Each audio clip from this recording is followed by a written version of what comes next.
Saying when luck comes cool. Takes me hitting you dumb fucks. আজকের মুভির নাম হলো ওয়াইল্ড কার্ড। এটা একটা অ্যাকশন থ্রিলার সিনেমা যেখানে প্রধান চরিত্রে অভিনয় করেছে জেসন স্ট্যাথাম। এই সিনেমা মূলত লাস ভেগাসে ক্যাসিনো গ্যাম্বলিং এবং তার অপরাধ জগতের গল্প নিয়ে, যেখানে দুর্দান্ত কিছু অ্যাকশনস রয়েছে আর রয়েছে জেসন স্ট্যাথামের কিছু মাস্টার প্ল্যান মুভ। তো আর বেশি দেরি না করে চলুন শুরু করি আজকের মুভির গল্প। মুভি শুরু হয় আর আমাদের একটা রেস্টুরেন্ট দেখানো হয় যেটা ছিল লাস ভেগাসে। এখানে নিক বসে ড্রিঙ্ক করছিল।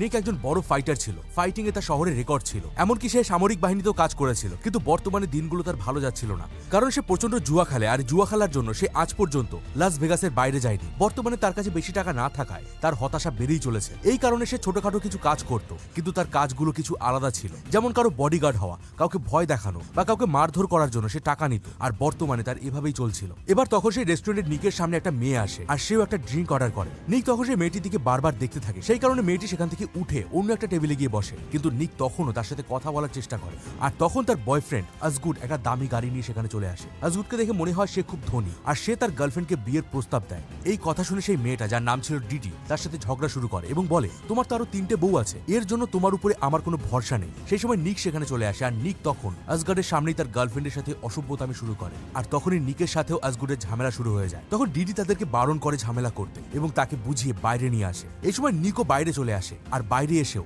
তাদের ঝামেলা চলতে থাকে। আর তখন আজগুড নিককে মেরে মাটিতে শুইয়ে দেয়। সেটা দেখে তার গার্লফ্রেন্ড খুব খুশি হয় আর সে বলে যে আমি তোমাকে বিয়ে করতে রাজি। অন্যদিকে রাস্তায় একটা গাড়ি দেখানো হয়। ওই গাড়ির ভেতরে থাকা লোকটি একটা মেয়েকে রাস্তায় ফেলে দিয়ে চলে যায়। মেয়েটা খুব আহত ছিল। এরপরে সেই মেয়েটিকে কিছু লোক হসপিটালে নিয়ে যায় আর সেখানে গিয়ে আমরা জানতে পারি ওই মেয়েটির নাম হলো হলি। হলিকে সব লোক জিজ্ঞাসা করছিল যে তোমার এরকম হাল কে করেছে। হলির তখন খুব খারাপ কন্ডিশন ছিল, সে কিছুই বলতে পারছিল না। তাও হলি বলে আমি তাদেরকে চিনি না। এরপর আমরা আবার নিককে দেখতে পাই। সে গাড়ি করে একটা ক্যাফেতে যায় যার নাম ছিল সিলভার স্পুন।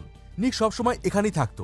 এই জায়গাটাকে সে তার অফিসের মতো দেখে। এখানে সে সব কাজের ডিল করে। নিক যখন অফিসে যায় তখন সাইরাস নামের একটা ছেলে আসে। সে নিককে তার বডিগার্ড হতে বলে। সাইরাস একজন জুয়ারি ছিল। সে বলে, যখন আমি জঙ্গলের দৃশ্য দেখতে যাচ্ছিলাম সেখান থেকে কিছু লোক আমার পিছু করে আর এই জন্য আমি খুব ভয় পাচ্ছি, তুমি আমার সাথে যাবে। আর নিকও সেই কাজের জন্য রাজি হয়ে যায়। পরের দৃশ্যে দেখানো হয় নিক সেই বারে যায়। সেখানে ওই লোকটি মানে অজগারও গাড়ি করে এসেছিল যে নিককে মেরেছিল। লোকটি এসে নিককে ধন্যবাদ জানায় আর এখানে আমরা জানতে পারি যে ওটা ছিল নিক আর আজগুডের একটা প্ল্যান। আজগুড বলে, তোমার জন্য আমার গার্লফ্রেন্ড আমার উপরে ইমপ্রেস হয়েছে আর বিয়ে করার জন্য রাজি হয়ে গেছে। এর জন্য লোকটি নিককে তার পারিশ্রমিক দিতে যায়। তাদের সাথে ডিল হয়েছিল $500। যেহেতু তার গার্লফ্রেন্ড বিয়ের জন্য রাজি হয়ে গেছে তাই আজগুড নিককে $500 বেশি দিয়েছে, কিন্তু নিক সেই বেশি টাকা ফেরত দিয়ে দেয়। নিক বলে সে তার সঠিক পারিশ্রমিকই নেবে, তার ডিলের থেকে না কম নেবে না বেশি নেবে। এই কথা শুনে লোকটি আরো খুশি হয়ে যায় আর ওই লোকটি ওখান থেকে চলে যায়। এরপর নিক সেই রেস্টুরেন্টের ভেতরে যায় আর তার ফ্রেন্ডের সাথে দেখা হয়। সে বলে, তোমার সাথে একটি মেয়ের দেখা হবে যার নাম হলো মেহুল। তখন নিক বলে, মেহুলকে আমি আগে থেকেই চিনি। তারপর নিক হলির কাছে যায়। নিক হলির এরকম হাল দেখে খুব হতাশ হয়েছিল।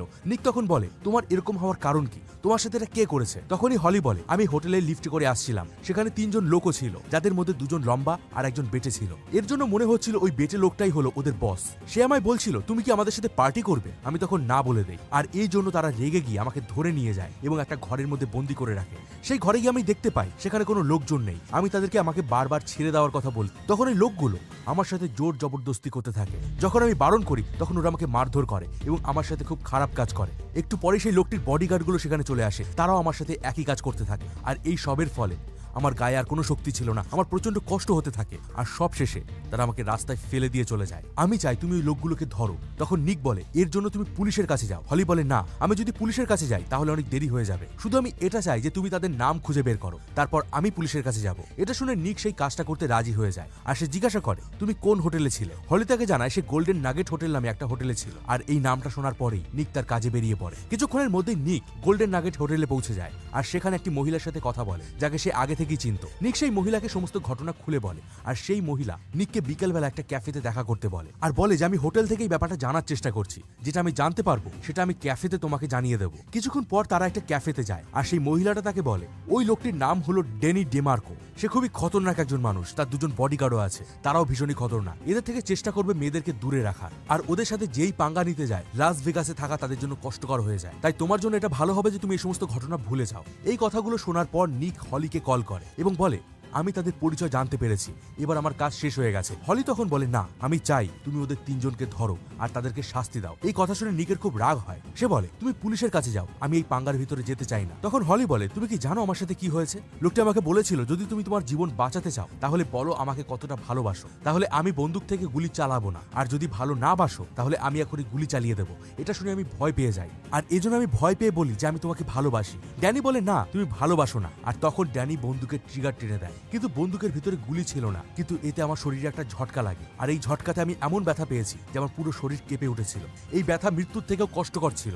এই জন্য আমি চাই তুমি তাদের সবাইকে ধরো আর তাদেরকে শিক্ষা দাও। নিক তার কোনো কথা মানতে চায় না, আর সে ফোন কেটে দিয়ে সেখান থেকে চলে যায়। আচ্ছা শুনুন তো, আপনাদেরকে একটা দারুণ ব্যাপার বলছি। আপনি কি কখনো ভেবে দেখেছেন যে আপনার ক্রিকেট জ্ঞান ব্যবহার করে আপনি টাকা জিততে পারবেন? আমি ভেবেছিলাম, চেষ্টা করলাম, আর কাজ সত্যি হলো।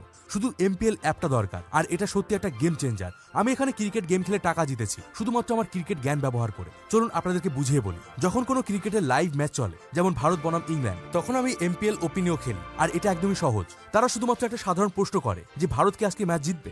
আপনি শুধু উত্তর দেবেন হ্যাঁ বা না। যদি আপনার উত্তর সঠিক হয় তাহলে সরাসরি টাকা পেয়ে যাবেন। কোনো জটিল কৌশল নেই, শুধু ক্রিকেটের সাধারণ জ্ঞানকে কাজে লাগিয়ে টাকা জিততে পারবেন। কিন্তু যদি লাইভ ম্যাচ না চলে, চিন্তার কিছু নেই। এমপিএল ক্রিকেটে আছে 100x, যেটা যে কোনো সময় খেলা যায়। এখানে আপনাকে শুধুমাত্র নির্বাচন করতে হবে কোন ব্যাটসম্যান কোন বলারের বিরুদ্ধে শট মারবে। সঠিক ভবিষ্যৎবাণী করলেই আপনি টাকা জিততে পারবেন, আর সেটাও 100 গুণ পর্যন্ত পুরস্কার হতে পারে। যখন লাইভ ক্রিকেটের ম্যাচ থাকবে খেলুন এমপিএল ওপিনিও বা এমপিএল ফ্যান্টাসি, আর যখন লাইভ ম্যাচ থাকবে না তখন খেলুন এমপিএল ক্রিকেট 100x।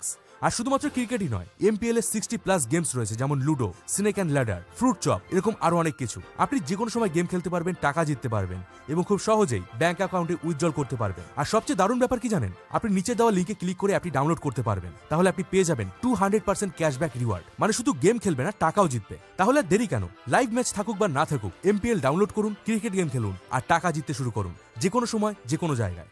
অন্যদিকে একটা ক্যাসিনো দেখানো হয়, যেখানে সে সাইরাসের কাছে আসে। সাইরাস সেখানে জুয়া খেলছিল, আর নিক বসে ড্রিঙ্ক করছিল। কিন্তু নিকের মাথায় এখন হলির কথা ঘুরছে। তখন সাইরাসকে নিক বলে, তোমাকে ক্যাসিনোতে কেউ কিছুই করতে পারবে না, তাই তোমার গার্ডের কোনো প্রয়োজন নেই। এই কথা বলে নিক সেখান থেকে চলে যায়, আর সে সোজা চলে আসে হলির কাছে। তখন নিক হলিকে বলে, তুমি এখনো পুলিশের কাছে যাওনি? হলি বলে, ওরা কিছুই করতে পারবে না, আর তুমিও যেহেতু ওদেরকে ধরতে চাও না, তাই যা করার আমিই করবো। আমি একাই ওদের 3 জনের সাথে লড়বো। তখন নিক বলে, তুমি কি চাও আমি ওখানে যাই আর গিয়ে সেখানে মারা যায়? তখন হলি বলে, ওরা তোমাকে কিছুই করতে পারবে না, সেটা আমি জানি। তখন নিক বলে, আমি তোমাকে ফোন করব, আর আমি যে অ্যাড্রেসে যেতে বলবো তুমি সেই অ্যাড্রেসে চলে আসবে। এই বলে নিক সেখান থেকে চলে যায়। পরের দৃশ্যে দেখানো হয় নিক আবার সেই হোটেলে যায়, আর সে একটা দরজাতে নক করে। সাথে সাথে একজন বডিগার্ড দরজা খোলে। বডিগার্ড জিজ্ঞাসা করে, তুমি কে, কি চাও? নিক বলে, আমি একটা দালাল, মেয়ে পাচার করি। এটা শুনে সেই বডিগার্ড তাকে ঘরের ভিতরে আসতে বলে, আর তারপর তার সাথে দেখা হয় ড্যানি।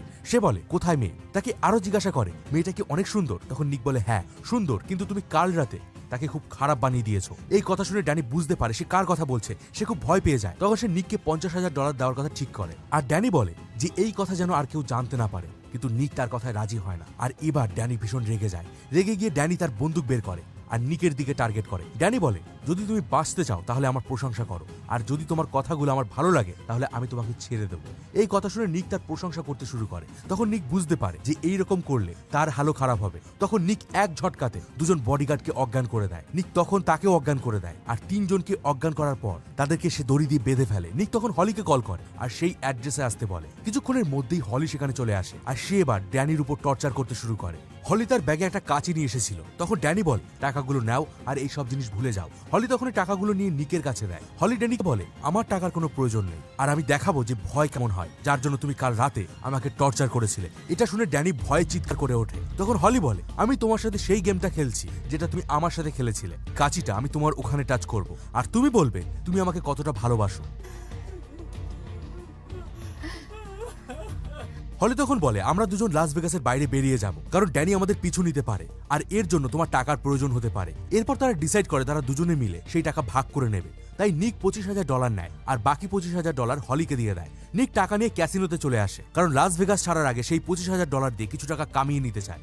আর তাই সে এই টাকা দিয়ে জুয়া খেলতে শুরু করে। সে কিছুক্ষণের মধ্যেই $25,000কে $50,000 বানিয়ে ফেলে। আর একটু পরে সেখানে সাইরাস চলে আসে। নিক সাইরাসের সাথে কথা বলতে থাকে, কিন্তু সে তার খেলা চালিয়ে যায়। আর দেখতে দেখতে সে কিছুক্ষণের মধ্যেই $50,000কে $2.5 লাখ বানিয়ে ফেলে। নিক আরো একবার জিতলে সে $5 লাখ জিতে যাবে। আর পরের দানে নিক জিতে যায়। মানে সে মাত্র $25,000 থেকে সে $5 লক্ষ জিতে গিয়েছিল। নিক সাইরাসকে বলে, আমি খুব তাড়াতাড়ি এই লাস ভেগাস ছেড়ে চলে যাব, কারণ আমার কাছে $5 লাখ আছে। এটা দিয়ে আমি 5 বছর আরামসে কাটিয়ে দিতে পারবো। নিক এরপর ক্যাশ কাউন্টারের দিকে আসে টাকা নেওয়ার জন্য, আর তখন তার মন ঘুরে যায়। সে ভাবতে থাকে 5 বছর পর তার কাছে টাকা কোথা থেকে আসবে। তাই সে আবার জুয়ার টেবিলে ফিরে যায়। সে আবার জুয়া খেলতে শুরু করে। তখন নিক সাইরাসকে বলে যে আমার এত টাকার প্রয়োজন যে আমাকে দ্বিতীয়বার যেন আর লাস ভেগাসে আসার প্রয়োজন না পড়ে। এই বলে সে তার সমস্ত টাকা বাজিতে লাগিয়ে দেয়। কিন্তু এবার তার ভাগ্য ফেরে না। সে হারতে থাকে আর তার কাছে থাকা সব টাকা সে হারিয়ে ফেলে। মানে নিক যে $25,000 নিয়ে এখানে এসেছিল সেই টাকাও সে হারিয়ে ফেলে। নিক আবার উদাস হয়ে যায়। সে বসে মদ খেতে শুরু করে আর একের পর এক বোতল সে মদ খেয়ে শেষ করে দেয়। খেতে খেতে সে ওখান থেকে আসার সময় নিচে পড়ে যায় আর সেখানেই অজ্ঞান হয়ে যায়। নিকের যখন চোখ খোলে সে দেখতে পায় তার সামনে সাইরাস দাঁড়িয়ে আছে আর সাইরাস নিককে জুস দিচ্ছিল। তখন সাইরাস বলে, আজ আমি কিছু সত্যি কথা বলতে চাই। আমি লাস ভেগাসে শুধুমাত্র তোমার জন্য এসেছি। আমি নিজেকে তোমার মতো করে তুলতে চাই, কিন্তু প্রথম দেখাতেই তোমাকে আমার কথাগুলো বললে তুমি আমাকে অ্যাকসেপ্ট করতে না। তাই আমি তখন তোমার সামনে অ্যাক্টিং করছিলাম যাতে তুমি আমার বডিগার্ড হও এবং আমি তোমার কাছ থেকে শিখতে পারি। কিছুদিন আগে আমি একদিন রাস্তায় একটা লোককে দেখতে পাই যে খুব ভয় পেয়েছিল। তার শার্টে লেখা ছিল যে প্লিজ আমাকে মেরো না। এটা দেখে তখন আমি হেসে ফেলেছিলাম আর পরক্ষণেই আমার রিয়ালাইজ হয় যে আমিও তো ঠিক এরকমই। আমিও তো একটা ভীতু। আমারও সবসময় মনে হতে থাকে যে কেউ আমাকে মেরে না ফেলে। আর এই জন্য আমি ভাবতে থাকি যে কিভাবে সাহসী হতে হয়। আর আমি তোমাকে প্রথমে মিথ্যা বলেছিলাম যে আমার বন্ধু তোমাকে রিকমেন্ড করেছে। আমি তোমাকে আগে থেকেই চিনতাম, জানতাম। আর আমার তোমার কোয়ালিফিকেশনের ব্যাপারে জানার কোনো দরকার ছিল না, কারণ সেগুলো আমি আগে থেকেই জানতাম। আর আমি এখন চাই যে তুমি আমাকে শেখাও আমি কিভাবে শক্তিশালী হতে পারবো। তখন নিক বলে যে তুমি এখনো বাচ্চা আছো। সাইরাস বলে, আমাকে বাচ্চা বলো না। আমি 19 বছর বয়সেই $17 লক্ষ কামিয়েছি আর এখন আমার কাছে তার 5 গুণ বেশি টাকা রয়েছে। তখন নিক বলে, তুমি এত টাকা কিভাবে কামালে? তখন সাইরাস বলে, আমি একটা পুরনো সফটওয়্যারকে প্রোগ্রাম করে আপডেট করেছিলাম যার দ্বারা আমি এত টাকা কামিয়েছি। কিন্তু সেই সব কথা শোনার পরেও নিক সাইরাসকে হেল্প করার জন্য রাজি হয় না। সাইরাস তাকে আটকানোর চেষ্টা করে, কিন্তু নিক তার কথা শোনে না আর সেখান থেকে চলে যায়। আর সে আবারও মদ খেতে শুরু করে। আর ঠিক তখনই সেখানে ড্যানির লোকজন চলে আসে নিককে ধরে নিয়ে যাওয়ার জন্য। নিক তাদের উপর অ্যাটাক করে, তাদেরকে অজ্ঞান করে দেয়। তখন সেখানে দুজন লোক আসে, তারা হলো বেবির লোকজন। আর বেবি হলো এই লাস ভেগাসের বস। এই বেবির উপরে কেউ কোনো কথা বলতে পারে না। নিক সেই দুজন লোকের সাথে চলে যায় আর সেখানে গিয়ে বেবির সাথে দেখা হয়। বেবি নিককে খুব ভালোবাসে। বেবি নিককে বলে, এই লাস ভেগাসে শুধুমাত্র তোমার নামই চলছে। আমি তোমাকে ড্যানির কাছে নিয়ে যাব। এখন সে আমার কাছেই আছে। সে বলেছে তুমি নাকি তার 2টো বডিগার্ডকে গুলি করেছো। এটা বলার পর বেবি নিককে ড্যানির কাছে নিয়ে যায়। তখন বেবি ড্যানির কাছে জিজ্ঞাসা করে, তুমি বলো কি হয়েছে? তখন ড্যানি বলে, নিক আমার ঘরে টাকা চুরি করতে ঢুকেছিল। সে $50,000 নিয়েছে আর আমার 2টো বডিগার্ডকে গুলি করে সেখান থেকে পালিয়ে গেছে। আর তার ফিঙ্গারপ্রিন্ট আমার ঘরে রয়েছে। আর আমার কাছে সেই বন্দুকটাও রয়েছে যেটা দিয়ে সে আমার 2টো বডিগার্ডকে গুলি করেছিল। তখন বেবি নিককে জিজ্ঞাসা করে, আমি তোমার মুখে সব সত্যি কথা জানতে চাই। তখন নিক বলে, আমি তোমার কাছে একটা প্রশ্ন করতে চাই। তুমি তো আমাকে অনেক বছর ধরেই চেনো। তুমি কি আমাকে কখনো দেখেছো কোনো বন্দুক দিয়ে কাউকে মারতে? তখন বেবি বলে, একদমই না। তারপর বেবি ড্যানিকে বলে, নিক খুব ছোট ছোট জিনিস দিয়ে মানুষকে মেরে ফেলতে পারে আর আমি কখনো বিশ্বাস করব না যে নিক বন্দুক চালিয়েছিল। তখন নিক বলে, আমি ওই বডিগার্ড দুটোকে মারিনি, ও ওর বডিগার্ডকে নিজেই মেরেছে। তখন বেবি জিজ্ঞাসা করে যে ড্যানি তার নিজের বডিগার্ডকে কেন মারবে? নিক বলে, ও তার নিজের বডিগার্ডের সামনে বাচ্চাদের মতো কান্না করছিল আর সে চাইছিল না যাতে এই কথা বাইরে না যায়। আর এই কারণেই সে তার বডিগার্ডদেরকে মেরে ফেলেছিল। তখন বেবি জিজ্ঞাসা করে, তাহলে ড্যানি কান্না কেন করছিল? তখন নিক বলে, একটা মেয়ে ওর ওখানে কাঁচি রেখেছিল আর সেটা কেটে দেওয়ার হুমকি দিয়েছিল। কিন্তু এই সমস্ত কথা ড্যানি অস্বীকার করে। তখন নিক বলে, বিশ্বাস না হলে ওর প্যান্টটা খুলেই দেখো না, সেখানে তুমি অনেক কাঁচির চিহ্ন দেখতে পাবে। তখন ড্যানি চিৎকার করে ওঠে যে আমি কখন আমার প্যান্ট খুলবো না। আর এই বলে সে ওখান থেকে চলে যায়। তখন বেবি বুঝতে পারে যে নিক কিছুই করেনি। তুমি খুব সাবধানে থাকবে, কারণ ও যে কোনো সময় তোমার পিছনে আবার আসতে পারে। এরপর নিক সেখান থেকে চলে যায় আর সেখান থেকে বেরিয়ে সে সিলভার স্পুন ক্যাফেতে পৌঁছায়, যেখানে সাইরাসের সাথে তার আবার দেখা হয়। সাইরাস বলে, আমি তোমার থেকে অনেক কিছু শিখেছি যা আমার পুরো জীবন বদলে দিয়েছে। এখন আমি আর কাউকে ভয় পাই না আর এই সব কিছুই তোমার জন্য সম্ভব হয়েছে। আর এই কারণে আমি তোমাকে কিছু দিতে চাই। সাইরাস তখন নিককে একটা কাগজ দেয় যার ভেতরে $5 লাখ একটা চেক ছিল। কিন্তু এত কিছুর পরেও নিক সেই চেক নিতে না করে দেয়। তখন ড্যানি সেখানে চলে আসে তার লোকজনের সাথে। তারা নিককে সেখানে মারতে এসেছিল। তখন সাইরাস সেটা দেখতে পেয়ে যায় আর সবার মনোযোগ সরানোর জন্য সে একটা গান গাইতে শুরু করে, যার জন্য পুরো ক্যাফের লোকজন ডিস্টার্ব হয়ে যায়। আর এই ফাঁকে নিক সেখান থেকে পালিয়ে যায় আর ড্যানিও তার সবার লোকজনের সাথে সেখান থেকে বেরিয়ে পড়ে। নিক মনে মনে ভাবতে থাকে, আমি যদি ড্যানিকে মারতে না পারি তাহলে ড্যানি আমার গোটা জীবন বরবাদ করে দেবে। আর এরপরেই নিক ড্যানির লোকজনদেরকে মারতে শুরু করে আর শেষ পর্যন্ত ড্যানি নিককে মেরে ওখান থেকে একটা গাড়ি নিয়ে পালিয়ে যায়। আর সেখানে আবারও তার সামনে হঠাৎই সাইরাস চলে আসে আর সেখানে তার সাথে একটা $5 লাখ চেক ছিল, সাথে ছিল একটা ফ্লাইটের টিকিট। সে বলে, আমি খুশি হয়ে এটা তোমাকে দিলাম। আর এবার নিক সেটা নিতে রাজি হয়ে যায় আর সে গাড়ি করে ওখান থেকে বেরিয়ে যায়। আর এভাবেই এই মুভিটা শেষ হয়ে যায়। বন্ধুরা, এই মুভিটা একটু অন্য স্বাদের ছিল। জেসন স্ট্যাথমের মুভি আমার অত্যন্ত ভালো লাগে, তাই আমি চাই তার প্রত্যেকটা মুভি আপনাদের সামনে এক্সপ্লেন করার। কেমন লাগলো এই মুভিটা কমেন্ট করে অবশ্যই জানান। আর এরকম ধরনের আরো মুভি কি আপনারা দেখতে চান সেটাও কমেন্ট করে জানান।